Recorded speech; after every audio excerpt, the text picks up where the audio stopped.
When the pandemic broke out, previous to that, I mean, you're kind of thought of as a heretic now in some strange way. And, Pariah. Yeah, pariah is probably a better word. And the fact that you've been banned from Twitter it's very confusing because I've been following your tweets and I've been reading all the things you've written, and I don't understand how it justifies a ban. And I don't know what was the particular tweet.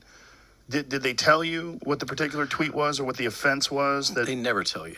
They never told you. Well, they never tell anybody. They removed you for not going along with whatever the tech narrative is, because tech clearly has a censorship agenda when it comes to COVID, in terms of treatment, in terms of whether or not you're promoting what they would call vaccine hesitancy. They can ban you for that. They can ban you for, in their eyes, what they think is a justifiable offense.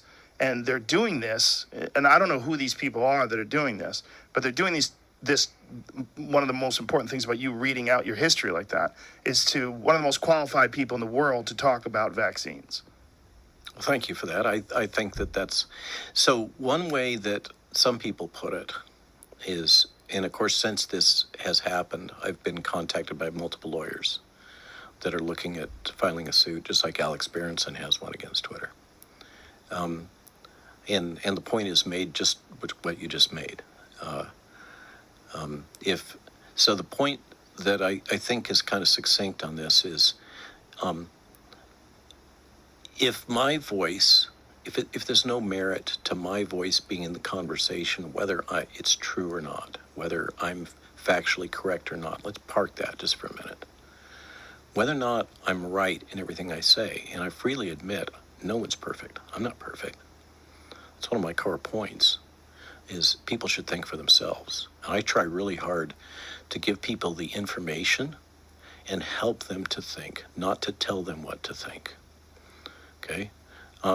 But the point is, if it's not okay for me to be part of the conversation, even though I'm pointing out scientific facts that may be inconvenient, then who can be allowed?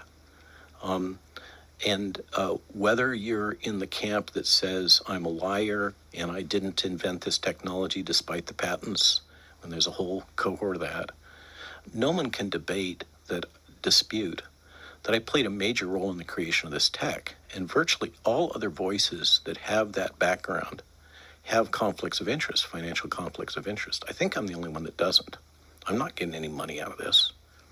So I think that it starts to touch on some fundamental constitutional principles about rights of free speech. I suspect that's kind of where you're going on that. Well, most certainly, but also how disturbing it is for someone who's not an academic like myself to watch people like you get silenced, and silenced in this platform of social media where people are exchanging information, they're posting up studies, and you're discussing different parts of this pandemic that are in the news and what the issues may lie in, and where your background and your expertise allows you to explain this in a way that maybe it's not being explained because of the narrative that's being discussed in the mainstream news. And to watch you get silenced, first of all, to watch you get ostracized. I've seen that. I've seen people distance themselves from you. I've seen people call you a crazy person and criticize you, but with no specific thing to point to. It became like a tag they put on you. Like, oh, that guy. Like, I brought you up to someone, and he goes, oh, that guy's crazy. I go, how so? There was no answer.